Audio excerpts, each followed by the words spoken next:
South Africa's in crisis. What you're seeing is the worst unrest to hit the country since the end of apartheid. Thousands of people looting, setting factories and shops ablaze. These are desperate times. One mother, trapped by the flames and smoke, dropping her baby from the second floor to strangers to catch. Miraculously, both survived and were reunited later. Police and armed forces have been deployed, shooting stun guns into the crowds. Over the last few days, the violence has shaken South Africa. More than 100 people dead, among them a 14-year-old boy. The unrest began shortly after former President Jacob Zuma was sentenced to 15 months for contempt of court. He'd failed to attend an inquiry into corruption during his presidency. It's not the only charges he faces.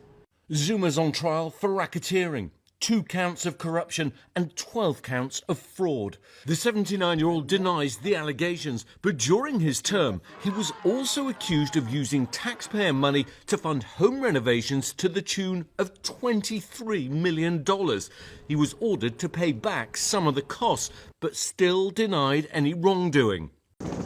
His arrest sparked massive protests, also unleashing pent-up anger about poverty, unemployment and corruption. Protesters blocking major roads in South Africa's economic heartland.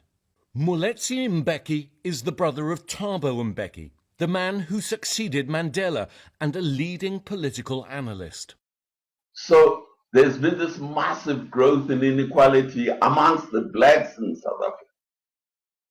So what you are seeing happening is being driven in part by the resentment that the leaders who used to mobilize the poor to fight against apartheid and promise them that you will have a better future, the leaders got the better future, but the mass of the people are still where they were in the economic sense. The situation quickly deteriorating. Many feel it's been a long time coming. South Africa has been marred by economic and political instability.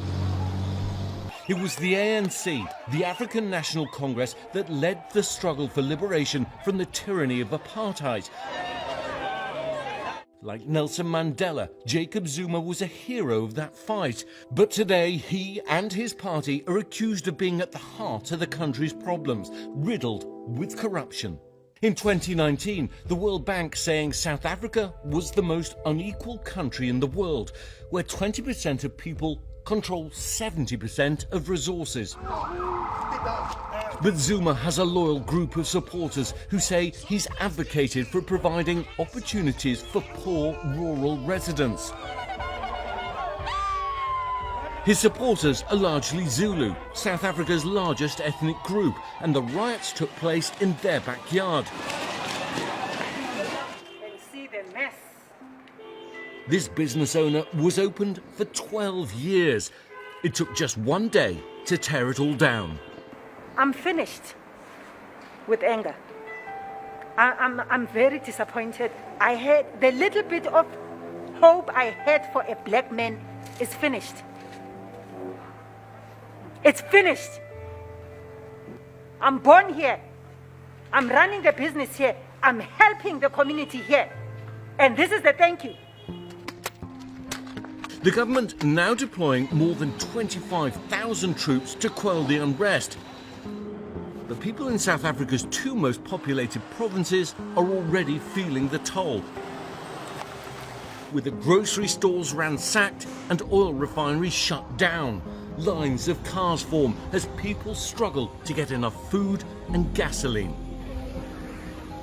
South Africa's current president, Cyril Ramaphosa, has been criticised for not doing enough to protect the people, especially the poor. Our current president used to be a leader of the poorest section of our workers, which were mine workers. Today, the gentleman is a billionaire. South Africa's unemployment reached new highs only last month, and for a lot of South Africa's youth, the future looks bleak. The fear is that today's calm is only a lull, that without real change, more violence and death might be unavoidable. Ian Pannell for ABC News.